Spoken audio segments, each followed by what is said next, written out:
हाँ, तो चैप्टर 14 के अपन पार्ट का सार पढ़ चुके, ज़बरदस्त तरीके से उसके गद्यांश की व्याख्याएं पढ़ चुके। अब अपन लेते हैं इसके चैप्टर 14 के पहलवान की ढोलक फणेश और नादरैणों के प्रश्न उत्तर क्वेश्चन आंसर लेते हैं। एक से बड़े एक क्वेश्चन आंसर है। पहले अपन जो चैप्टर के पीछे जो दे रखे हैं आपको उनकी बात करेंगे, उनकी बाद में कुछ मैंने 2-4 एक्स्ट्रा भी जोड़े हैं जो इंपॉर्टेंट होते हैं, जैसा कि मैं रोजाना भी करता हूँ। बस सिस्टम वही चलेगा, बड़े ध्यान से आपको देखना है। पहले अपन बात करेंगे आपके चैप्टर के जो पीछे दे रखा है क्वेश्चन आंसर पहला, कि कुश्ती के समय ढोल की आवाज़ और लुट्टन के दांव पेच में क्या तालमेल था। अपने पढ़ा था कि लुट्टन सिंह जो हैं वो उस ढोलक की आवाज़ से ही जोश भरा था, तो उनमें क्या दांव पेच था। पाठ में आए ध्वन्यात्मक शब्द और ढोल की आवाज़ आपके मन में कैसी ध्वनि पैदा करते हैं, उन्हें शब्द दीजिए। जो आवाज़ थी उनको शब्द भी देना है। बहुत तगड़ा आंसर है, थोड़ा प्रैक्टिकल भी है। तो कुश्ती के समय ढोल से निकलती आवाज़ें लुट्टन को कुश्ती के दांव पेच बताती प्रतीत होती थी। उनको ऐसा लगता था कि जैसे उठा पटक, हाँ उठा पटक के गिरा दे, वो सारी बातें ना, ऐसा लगता था उनको। वह उन्हीं ध्वनियों से प्रकट होने वाले दांव पेच प्रयोग में लाता था। जैसे कि ये तो अपनी हेडिंग रहेगी, ठीक है, ये तो हेडिंग है ढोलक की ध्वनियाँ और क्या दांव पेच होते थे। नंबर एक, ये नंबर 2, नंबर 3, नंबर 4 है कि चढ़दा गिड़दा ये आवाज़ आती थी। तो उसका मतलब ये समझता था लुट्टन सिंह कि आजा बिड़ जा, ठीक है। और फिर चटाक चढ़दा ऐसी आवाज़ आती है, आप कभी महसूस करके देखना, फील करना। तो इसका मतलब ये समझता था उठा कर पटक दे। तो मतलब कन्वर्ट इनटू खुद के उसमें जोश में भर लेता, एक पहलवानी आवाज़ में भर लेता। ढाक डिना का मतलब वाह पट्टे तो रीति मत, ऐसा वाला फील थोड़ा। चट गिड़दा से क्या निकलता, मत डरना रे, उठा के पटक दे, डरना मत, हिम्मत रखना। तो ये चारों साउंड आपको ऐसा ही एज इट इज एग्जाम में लिखना है, अंडरलाइन कर देना ढोल की ध्वनियाँ और दांव पेच, और फिर ये नंबरिंग करके शानदार आंसर बन जाएगा। तो पाठ में आए ध्वन्यात्मक शब्द और ढोल की आवाज़ हमारे मन में उत्साह और धैर्य उत्पन्न करती है कि हिम्मत रख, धैर्य रख, जीत जाएगा, ठीक है, ये वाली बात है। फिर सेकंड क्वेश्चन, कहानी के किस किस मोड़ पर लुट्टन के जीवन में क्या क्या परिवर्तन आए वो आपको बताना। बहुत ही बढ़िया क्वेश्चन है। पहली बात तो कहानी का आरंभ, सेकंड मध्य बिंदु की ओर कथानक की गति, तीसरा मध्य बिंदु, आगे विकास होना, चरम बिंदु। ये 5 पॉइंट बनाए हैं मैंने। चरम बिंदु का मतलब एकदम फाइनल पीक। तो देखो कहानी का आरंभ कैसे हुआ कि पहलवान का बचपन में अनाथ होना, विधवा सास द्वारा, सास भी विधवा थी, मतलब इनके ससुर भी नहीं थे, ठीक है, ये चीज़ है। उनका लालन पालन होना, गाय भैंसे चराना, दूध पीना और कसरत करना, ये तो इस स्टोरी का आरंभ है, कहानी का आरंभ है। फिर मध्य बिंदु की ओर कथानक की गति, मध्य बिंदु मतलब बीच में ऊपर कैसे आते हैं, कथानक मतलब कहानी हो गई, उसकी क्या गति पकड़ती है वो। देखो एक लैंग्वेज बहुत शानदार लैंग्वेज है, मार्क्स ऐसे नहीं मिलते। ये जो यूनिकनेस, ये तरीका जब अपनाओगे तभी मार्क्स मिलते हैं। तो कुश्ती तथा कसरत में रुचि बढ़ते जाना, अपनी सास का अपमान करने वालों को सबक सिखाने के इरादे से कुश्ती में जो अपने आप को दृढ़ता दिखाना, ये सारी बातें इसका मध्य बिंदु आ जाता है, मतलब उसमें गति पकड़ता है। और ओरिजिनल मध्य बिंदु कब आता है कि श्यामनगर के मेले में जाना। अगर मेले में नहीं जाते तो कैसे तो कुश्ती देखते, कैसे उस चांद सिंह को हराते। तो ये है मिड पॉइंट स्टोरी का, कहते हैं ना कि मिड पॉइंट है, मध्य बिंदु है। श्यामनगर के मेले में गए थे, मेले में जाना, अचानक नामी पहलवान चांद सिंह से कुश्ती लड़ना तथा उसको पराजित करना, राजा साहब का दरबारी पहलवान बनना, ये इस कहानी का मध्य बिंदु है, ठीक है। फिर आगे कैसे डेवलपमेंट हुआ, आगे कैसे विकास हुआ। राजा साहब की मृत्यु हो गई, ठीक है, आपको पता है। उसके बाद में राजकुमार राजा बना, राजाधिकार उसका हो गया। फालतू मान करके ये सब खर्चे वर्चे मेरे से नहीं होता, हटाओ, उसका कोई पहलवान नहीं है, इतना खर्चा हम वेस्ट नहीं करना चाहते। फालतू मानकर पहलवान तथा उसके बेटों को छुट्टी होना, गांव में आकर रहना। और फाइनल चरम बिंदु क्या रहेगा, गांव में रहेंगे, वहाँ तो राजा दरबार के वही खाने को मिल जाता था, बढ़िया कसरत हो जाती थी। लेकिन अब आ गए गांव में तो गरीबी, बुरी हालत गांव की, खाने के लिए दाने नहीं, बुरी हालत हो गई। फिर बेटों के लिए इलाज नहीं हुआ, बेटे मर गए, फिर कुछ दिन में खुद मर गए, ठीक है। तो गांव में महामारी फैल गई। ढोलक बजाकर लोगों के मन में साहस पैदा करना, महामारी से दोनों बच्चों की मृत्यु के बाद स्वयं पहलवान की मौत होना, ये इसका पीक पॉइंट है, चरम बिंदु है। ज़बरदस्त पॉइंट बना के आंसर लिखे हुए, ऐसा एज इट इज लिख देना, फुल मार्क्स आपको मिलने वाले हैं। तीसरा, लुट्टन पहलवान ने ऐसा क्यों कहा होगा कि मेरा गुरु कोई पहलवान नहीं, यही ढोल है, ये ऐसा क्यों कहा। तो लुट्टन सिंह ने कुश्ती के दांव पेच किसी गुरु से नहीं सीखे थे, किसी भी गुरु से नहीं सीखे थे, वो तो गाय भैंस चराते थे, वहाँ दूध पी के कसरत कर लेते। सास का अपमान करने वालों से बस मेन टारगेट जो, क्योंकि इनकी तो माँ मानो चाहे कुछ भी मानो वो सास ही थी, खुद तो अनाथ थे, तो सास को लोग जो अपमानित करते थे इसलिए उसको अपमान समझ के ये इन्होंने ये बदला लेने के भाव से कि अब तो पहलवानी करूँगा, बदला लेने की इच्छा उसे कुश्ती लड़ने की प्रेरणा देती रही थी। चांद सिंह पहलवान को भी उसने ढोल की ध्वनियों से प्रेरित होकर हराया था। ढोल की साउंड को उसमें उनको आवाज़ लगी कि ताक उठा के पटक दे, हिम्मत रख, धैर्य रख, वो उन्हीं से पकड़ के इसलिए चांद सिंह को हरा दिया था। अतः इसी कारण उसने कहा होगा कि मेरा गुरु कोई पहलवान नहीं, ये ढोल है। ठीक है। फोर्थ, ये मैंने जितने भी ऑप्शन अथवा लिखे हैं ये सारे बोर्ड के एग्जाम में तरह तरह से डिफरेंट तरीके से घुमा के पूछे गए हैं। ठीक है, ये सारे क्वेश्चन, इसलिए मैंने सारे क्वेश्चन डाल दिए ताकि आपको ये पता रहे कैसा भी घुमा फिरा क्वेश्चन अगर आ जाएगा आंसर हम यही लिखेंगे। गांव में महामारी फैलने और अपने बेटों के देहांत के बावजूद लुट्टन पहलवान ढोल क्यों बजाता रहा? या फिर गांव में महामारी फैलने और अपने बेटों के देहांत के बावजूद लुट्टन पहलवान ढोल बजाते रहने का मर्म स्पष्ट कीजिए। या फिर अपने बेटों के देहांत के बाद भी लुट्टन पहलवान अपने पहले की भांति ढोल क्यों बजाता रहा? बात वे एक ही है लेकिन थोड़ा बदलाव है। या फिर अपने बेटों की मरणासन अवस्था में और उनके मर जाने के बाद भी लुट्टन पहलवान ढोलक क्यों बजाता था? या फिर पहलवान की ढोलक की उठती गिरती आवाज़ बीमारी से दम तोड़ रहे ग्रामवासियों में संजीवनी का संचार कैसे करती थी? उत्तर दीजिए, बात एक ही है। ठीक है, घुमा फिरा के पूछा गया है, बहुत ही बढ़िया क्वेश्चन है, घुमा फिरा के हर एग्जाम में अलग अलग बोर्ड के एग्जाम पूछा गया है। तो देखो, लुट्टन पहलवान का ढोल से गहरा रिश्ता था। ढोल की आवाज़ उसे जीने तथा संघर्ष करने की प्रेरणा देती थी। गांव में मृत्यु महामारी फैली हुई थी। ठीक है, चारों तरफ सन्नाटा और उदासी थी। ढोल की आवाज़ ही इस सन्नाटे को तोड़ती थी और बढ़ते रोगियों को हिम्मत बांधती थी। ठीक है, जो भी मर रहे थे लोग ना, मरते रोगियों को हिम्मत बांधती थी। जब बढ़ते रोगी का मतलब है कि जो मरने वालों की संख्या थी उनमें हिम्मत बांधती थी।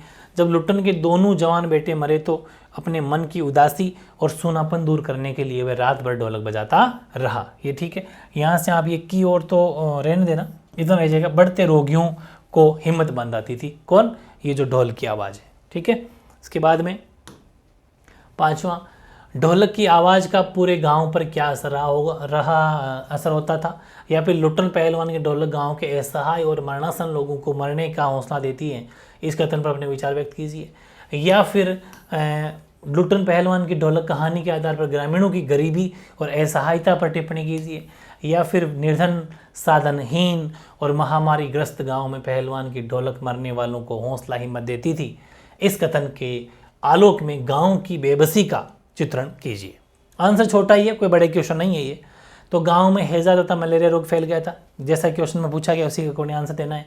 गांव में गरीबी और साधनहीनता इतनी थी कि दवा, इलाज और पथ्य की व्यवस्था न होने से लोग मर रहे थे।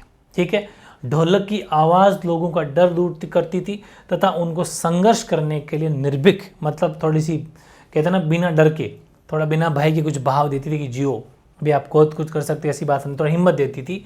ठीक है, हाँ, भाव से मरने में सहायक होती थी।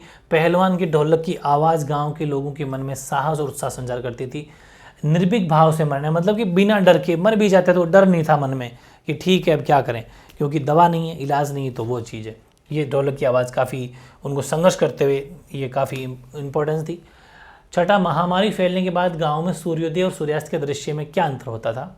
तो देखो, जब महामारी फैली तो सूर्योदय सूर्यास्त में वैसे कोई, वो तो वैसे ही सूर्योदय होंगे वैसे सूर्यास्त होंगे, लेकिन चारों ओर आवाज़ें, करहाना, रोना धोना, ये सब आवाज़ें आएगी। ठीक है, लोग सभी परेशान दिखेंगे।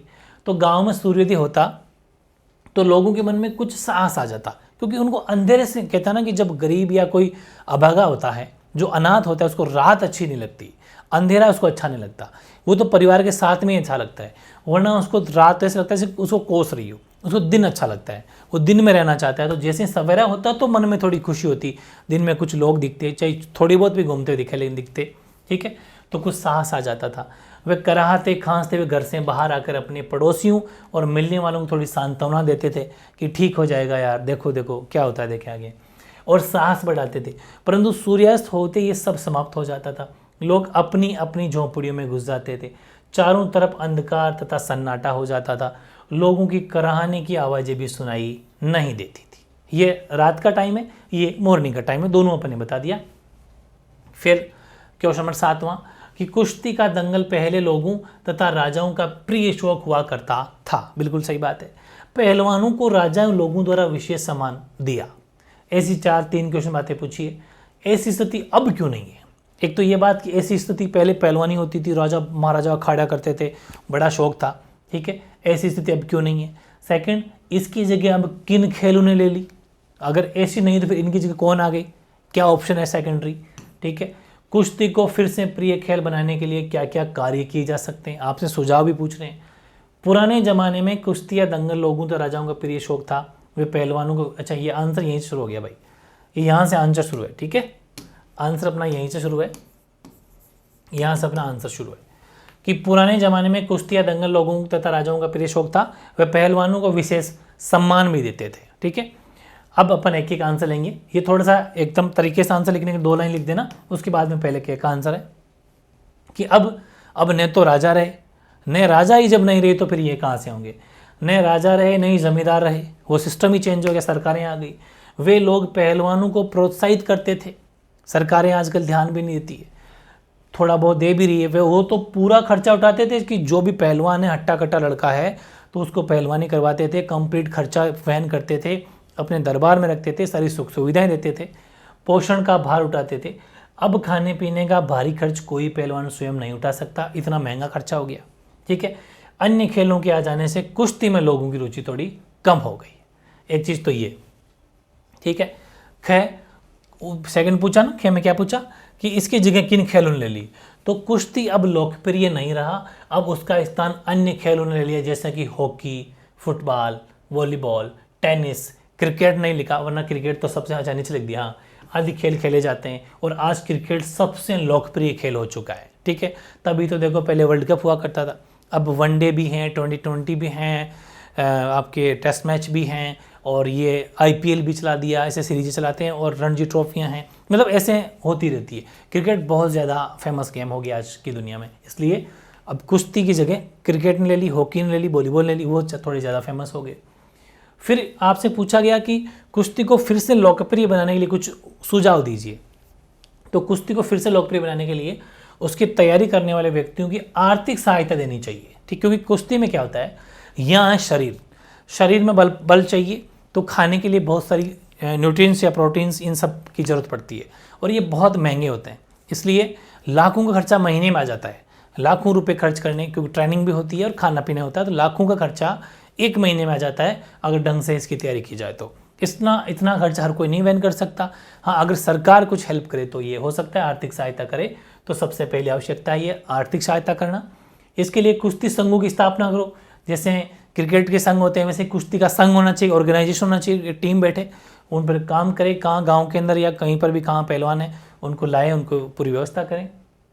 तथा विद्यालयों में यानी स्कूल्स में कुश्ती के लिए छात्रों को प्रेरित किया जाए, सबको बताए कि कुश्ती बहुत बड़ा गेम है, जैसे कि WWE गेम होता है आज USA का बड़ा फेमस गेम है, वैसे ही एक तरीके से कुश्ती उससे रिलेटेड ही तो है, और क्या है, ठीक है, वहाँ पर बहुत फेमस गेम है। वैसे ही तो सरकारी विभागों में पहलवानों को खेल के कोटे में नौकरी दी जा सकती है, इससे भी प्रमोट होंगे, ठीक है, क्योंकि फिर वो सोचेंगे कि ठीक है नौकरी मिल गई तो उससे भी वहन हो जाएगा, और लोग भी थोड़े जागेंगे कि यार स्पोर्ट्स से भी नौकरी लगती है, और खूब सारे बच्चे हैं जो स्पोर्ट्स से नौकरी लगा भी रहे हैं। जिला पंचायत या नगर पालिकाएँ तथा अन्य सामाजिक जो भी संस्थाएं हैं उनको भी इसमें सहयोग करना चाहिए, जो भी पहलवान है उसकी मदद करनी चाहिए आर्थिक, ठीक है, ताकि वो इस ओर बढ़े। तो ये कुछ सुझाव हैं आपकी तरफ से, बहुत ही बढ़िया आंसर बन जाएगा आपका, ठीक है। फिर है 8वां, आशय स्पष्ट करें। आकाश से टूटकर कोई भावुक तारा पृथ्वी पर जाना भी चाहता तो उसकी ज्योति और शक्ति रास्ते में ही शेष हो जाती, यानी कि खत्म हो जाती। पढ़ा था अपने व्याख्या में, ठीक है, वही है। अन्य तारे उसकी भावुकता अथवा असफलता पर खिलखिलाकर हंस पड़ते थे। इसका मतलब क्या है, आपको आशय स्पष्ट करना है। तो देखो, तारा टूटना वैसे तो एक नेचुरल क्रिया है, एक प्राकृतिक क्रिया है, इसमें कोई खुद से कोई नहीं तोड़ता है, वो नेचुरल टूटता है, प्राकृतिक क्रिया है। आकाश से गिरकर कोई उल्का जब पृथ्वी के वायुमंडल में प्रवेश करती है तो बढ़े हुए ताप के कारण जलकर नष्ट हो जाती है। उल्का पिंड जब आता है तो टेम्परेचर अगर यहाँ पर बढ़ जाता है, इस वजह से नष्ट हो जाती है, जल के राख हो जाती है। ये प्रकृति से तथ्य है, ये बिल्कुल फैक्ट है। ठीक है। शेष तारे आकाश में ही चमकते रहते हैं। लेखक ने आकाश के तारे में मनुष्य के समान भावुक होने की कल्पना की है। ऐसा अंदाजा किया है कि वो भी जैसे पृथ्वी पर नहीं आ पहुंचा, पहले ही भावुक होके खत्म हो गया, ऐसे कल्पना की है। भावुकता वश ही वह धरती पर आकर दुखी मनुष्यों को धैर्य बंधाना चाहता था, लेकिन उसकी असफलता पर अन्य तारे उसकी हंसी उड़ाते थे। मतलब वो तो चमक रहे थे, ऐसा लग रहा था इसको देख के वो हंस रहे हैं, खिल्ली उड़ा रहे हैं कि वो इंसानों की हेल्प करने जा रहा था लेकिन नहीं जा पाया। ये सिंपल से एक कल्पना की गई है। ठीक है।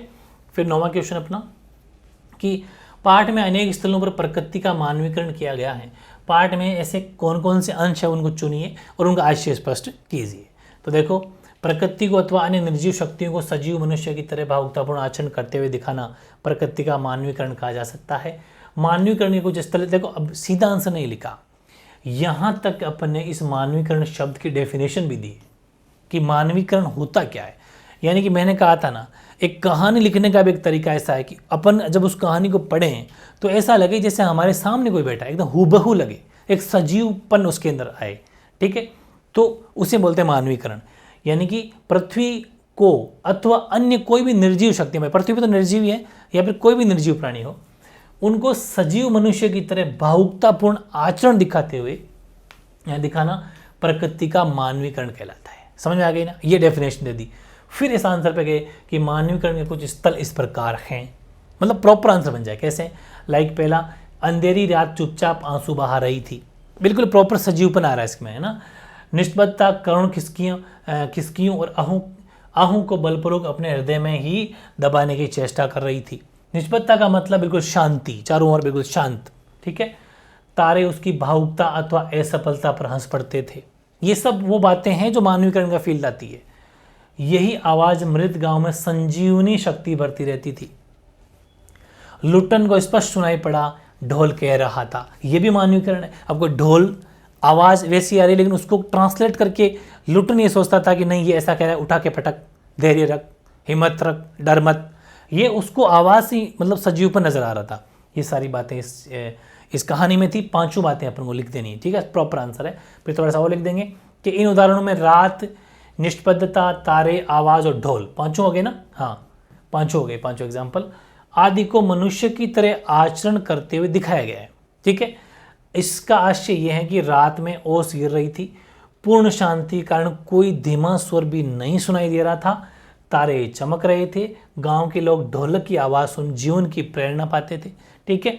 लुट्टन को ढोल की ताल उसके संदेश जैसी लग रही थी, जैसे वो जब ढोल की आवाज़ आती थी उसको लग रहा है कि मेरे को मैसेज आ रहा है कि ऐसा कर, ऐसा कर। ठीक है, तो बहुत बढ़िया आंसर हो जाएगा। अब कुछ क्वेश्चन मैंने मन से लिए, 9 क्वेश्चन तो अपने एनसीईआरटी आई थिंक पूरे हो गए। अब कुछ एक्स्ट्रा क्वेश्चन हैं जो आपको देखने चाहिए। राजा साहब के चरित्रगत गुणों का उल्लेख कीजिए। राजा साहब जो था, जो वहाँ के राजा थे जिन्होंने इस लुट्टन सिंह को अपने दरबार में रखा और राज पहलवान बनाया, इतनी हेल्प करी, तो ये जो इनके कुछ चारित्रिक विशेषताएं आपको बतानी है।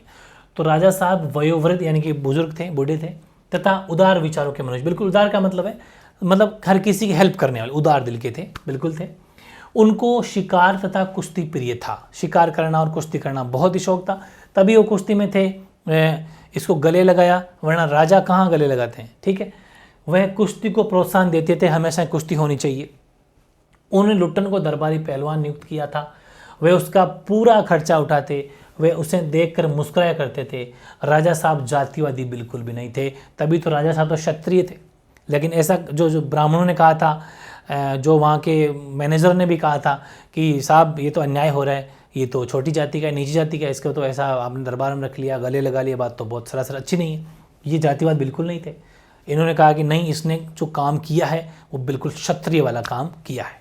ठीक है। उन्होंने राज पंडित और मैनेजर के मना करने पर भी लुट्टन को राजकीय पहलवान बना दिया। ये सारे चरित्र तो हैं, ये राजा की विशेषताएं ही तो हैं कि ऐसा बिल्कुल उदार दिल का आदमी था। ठीक है, बहुत बढ़िया आंसर। फिर पहलवान की ढोलक कहानी अपनी किन विशेषताओं के कारण आपको प्रभावित करती है?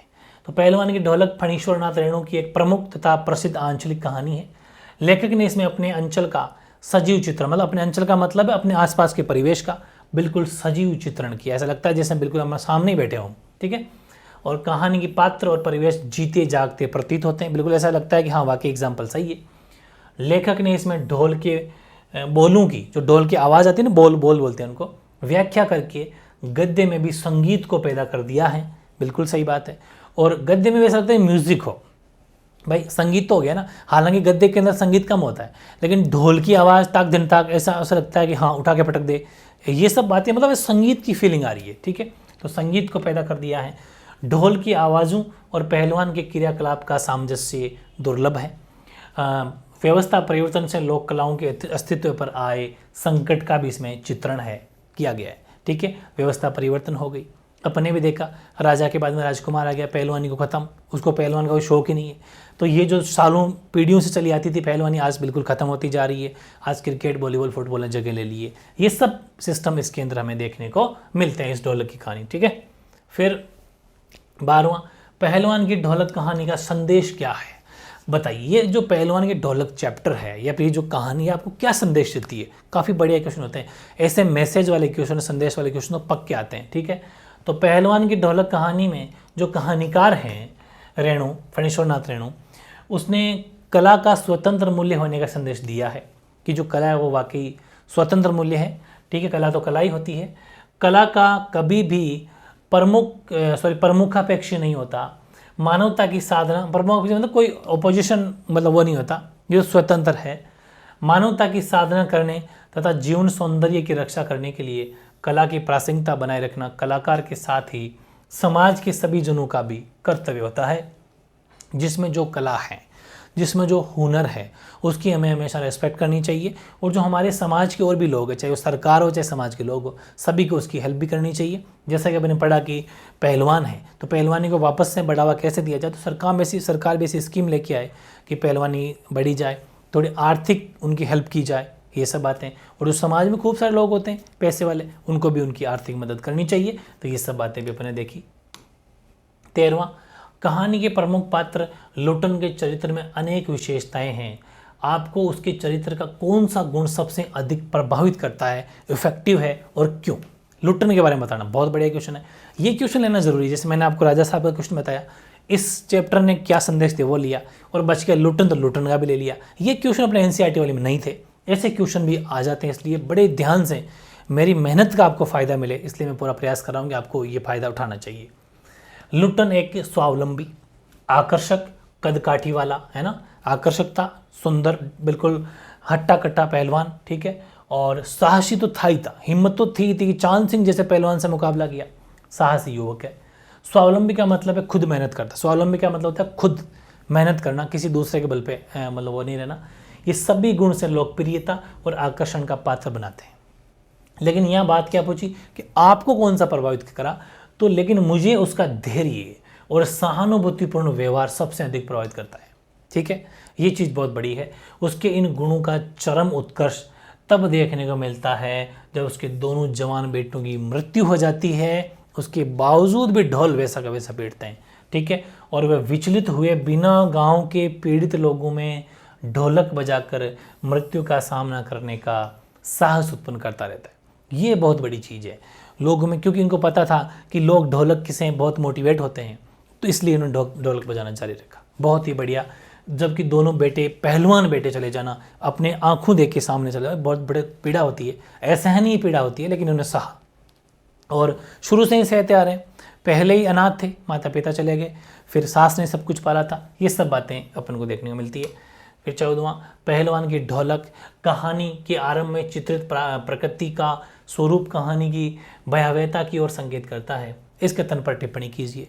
तो पहलवान की ढोलक कहानी के आरंभ में लेखक ने प्रकृति के कठोर रूप का वर्णन किया है। जाड़े का दिन, अमावस्या की रात, ठंडी और काली, वो भी चारों ओर निष्पत्ता, मतलब बिल्कुल शांति, बिल्कुल शांत, सब बिल्कुल। रात का सन्नाटा, सियारों, ये रात का सन्नाटा, सियारों की गर्दन में सियारों की वो आवाज़ें निकालना, पेचक की डरावनी आवाज़ से ही भंग होता था। ठीक है, यहाँ कुत्ता भी लिख सकते हो आप। ठीक है, सियार और कुत्ते। प्रकृति का ये स्वरूप गाँव में फैले हैजा और मलेरिया की भयावहता की पृष्ठभूमि तैयार करने के लिए चित्रित किया गया है। रात में बीमार ग्रामीणों के जो कराहने की आवाज़ आती थी, हे राम, माँ के बच्चों के माँ करते थे, ये सब आवाज़ें कभी कभी सुनाई देती थी। इनसे कहानी की जो भयावहता है, भयावहता का मतलब डरावनापन बहुत ज़्यादा हमें चित्रित है, वो हमें मिलता है। ठीक है, और लास्ट क्वेश्चन 15वां, पहलवान की, हाँ लास्ट है, पहलवान की ढोलक नामक कहानी में लुट्टन सिंह एक ऐसा पात्र हैं जो आरंभ से लेकर मृत्यु पर्यंत जिजीविषा का अद्भुत दस्तावेज है। कैसे, समझाइए। बिल्कुल, लुट्टन सिंह के इर्द गिर्द ही पूरी कहानी बनी हुई है। लुट्टन सिंह, पूरा चैप्टर में लुट्टन सिंह के बारे में अपन पढ़ रहे हैं। वही है कि लुट्टन सिंह का चरित्र जीवट और जिजीविषा का अद्भुत दस्तावेज है। अनाथ होने पर भी वे आत्मबल से बिना किसी मार्गदर्शन के पहलवानी सीखता है। कोई नहीं सिखाता, बस अपनी सासू के साथ, सासू माँ जब खाना खिलाती है उनकी सेवा में रहते हैं, उनके वहाँ देखते हैं गाय भैंस चराते थे, तो वहाँ जो लोग उनको परेशान करते थे उनकी सासू माँ को, क्योंकि अब उनके हस्बैंड नहीं है तो गरीब थे, अनाथ, वो भी एक गरीब थे, तो प्रताड़ित करने वाले लोग हर तरह के समाज में लोग होते हैं, तो वो उन सब का बदला लेने के लिए पहलवानी सीखी थी। स्पेशल कोई कोच या गुरु नहीं थे। ठीक है, शेर के बच्चे को चुनौती देता है और कुश्ती में डराता है, हराता है और अपने क्षेत्र का नामी पहलवान बन जाता है।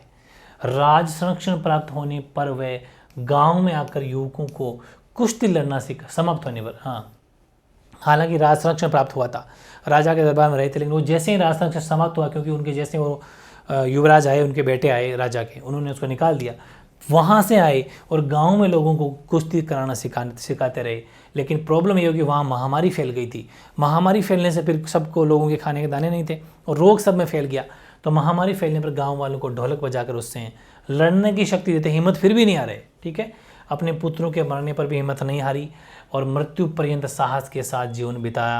और अपने लास्ट में देखा भी था, क्या कहा था इन्होंने कि मुझे पीठ के बल मत सुलाना, पेट के बल सुलाना। ये भी बहुत बड़ी बात है, क्योंकि मैं कभी चित्त नहीं हुआ हूँ और मैं चित्त नहीं होना चाहता, ये उनकी। और जब मेरी जब बॉडी को ले जाया जाए या फिर जलाया जाए तो उस टाइम पर क्या कर देना चाहिए, ढोलक बजा देना। तो ये एक, कहते हैं ना कि वीर की बातें हैं, ये एक पहलवान की भाषा है। बहुत ज़बरदस्त चैप्टर था। ओवरऑल कंप्लीट कर लिया। पहले पार्ट का सार को जाना, फिर अपन ने उसके गद्यांश की व्याख्याएं ज़बरदस्त जानी, उसके बाद हमने क्वेश्चन जान ली। ठीक है, इस तरीके से अगर पढ़ोगे 100% फुल मार्क्स आएंगे। बस मेहनत करनी है, मेरे साथ के साथ सुनते जाओ, कुछ चीज़ें नोट कर लो, कुछ चीज़ बिना देखे लिख लो, तो 100% आपकी तैयारी हो जाएगी। तो ये था चैप्टर 14, पहलवान की ढोलक, कंप्लीट। ओके।